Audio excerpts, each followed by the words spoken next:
তিপ্রাসাকে অধিকার না দিলে বিজেপির সাথে জোটে থাকব না। দিল্লিতে মহারাজ প্রদ্যুৎ কিশোর দেববর্মনের গুরুত্বপূর্ণ বক্তব্য আপনাদের শোনাবো। কি বলেছেন মহারাজ প্রদ্যুৎ? তিপ্রাসাকে অধিকার দিতে হবে, না হলে বিজেপির সাথে অ্যালায়েন্স থাকবে না। কি বলছেন তিনি শুনুন। 28-এর নির্বাচনের আগে মহারাজ প্রদ্যুতের এই বক্তব্য আগে থেকেই রণকৌশল তৈরি করছে।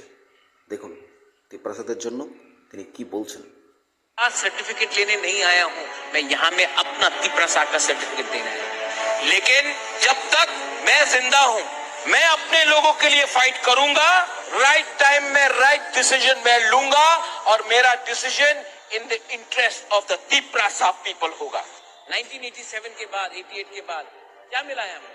आज 125th अमेंडमेंट पार्लियामेंट में अटका हुआ है क्योंकि आज तक मैंने अग्री नहीं किया कि जब तक हमको ये नहीं मिलेगा हम कोई भी खाली कागज पे साइन नहीं। ये फाइट सिर्फ मेरा नहीं है, मेरा जाति का है और इसके लिए मैं आपको बोल रहा हूँ डोंट वरी। अलायंस किया है, बेचा नहीं है। कोयला जाति होगा, उलो अलायंस होगा, लेकिन हमको सबसे पहले तिप्रासा को खुश करना है। वो लोग जो तिप्रासा को दबाकर नीचे रखने चाहते हैं उनसे जितना भी आप मीठा बात कर लो वो लोग कभी भी आपको खुशी नहीं दिखना चाहता है। हमारा उद्देश्य अपना तिप्रासा के पॉकेट में पैसा, स्कूल में English education, land rights, constitutional rights और अपना बच्चे का भविष्य को ठीक करना चाहता हूं। और अगर आज हमने अपना कमिटमेंट तिप्रासा के लिए रखा तो हमारा बच्चे का भी जिंदगी, हमारा जो जिंदगी था उससे ज्यादा अच्छा होगा। मैंने डिसाइड कर लिया है मेरे लिए तिप्रा मोथा भी इतना इम्पोर्टेंट नहीं है जितना तिप्रासा का भविष्य इम्पोर्टेंट है। पार्टी राजनीति एक तरफ, जाति एक तरफ, और जितने बार भी मुझे बोला जाएगा please choose between party and जाति, जितने बार भी मुझे बोला जाएगा महाराजा आप चूज कीजिए पार्टी या जाति, मैं आंख बंद करके हमेशा जाति को चूज करूंगा।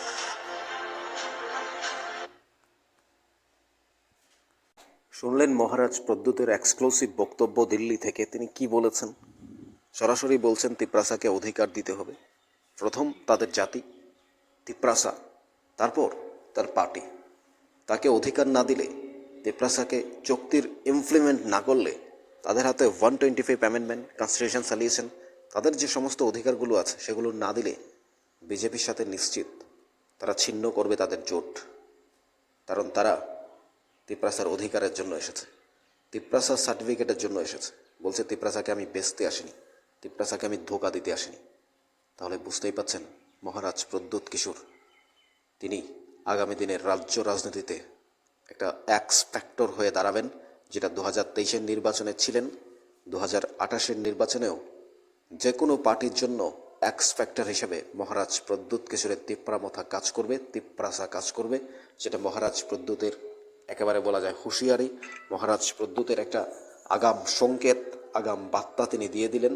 আপনাদের কি মনে হয় মহারাজ প্রদ্যুৎ যে বিজেপির সাথে অ্যালায়েন্স করেছেন, তিনি বলেছেন অ্যালায়েন্স করেছি অধিকারের জন্য, অ্যালায়েন্স করেছি তিপ্রাসার স্বার্থে, তিপ্রাসাকে অধিকার দেওয়ার জন্য, কিন্তু যদি অধিকার না পাই তাদের সাথে কেন থাকবো?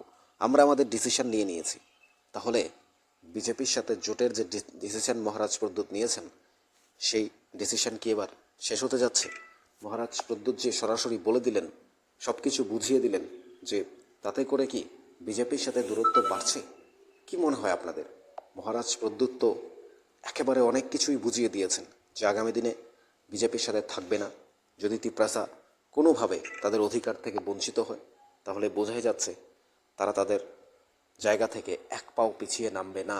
মহারাজ প্রদ্যুৎ বিজেপির সাথে অ্যালায়েন্স শেষ করবে।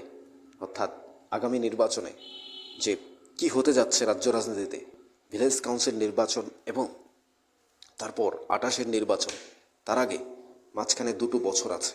সেই জায়গায় দাঁড়িয়ে কি হতে যাচ্ছে প্রত্যেকটা বিষয় মহারাজ প্রদ্যুৎ কিভাবে এক্স ফ্যাক্টর হিসেবে কাজ করবেন, এবং তার বোন মাননীয় সাংসদ প্রীতি সিং দেববর্মা তিনিও যে বক্তব্য রেখেছেন, সত্যি রাজ্য রাজনীতির জন্য বড় ফ্যাক্টর হয়ে দাঁড়াবে। এই দুজন যদি রাজ্য রাজনীতিতে একেবারে বিশেষভাবে দুজনের ভূমিকা যদি থাকে, কেউ যদি আগামী দিনে এই দুজন ঝাঁপিয়ে পড়ে রাজ্য রাজনীতিতে, তাহলে যে কোনো কিছু হতে পারে রাজ্য রাজনীতির ভবিষ্যৎ, যে কোনো দিকে যেতে পারে রাজ্য রাজনীতি।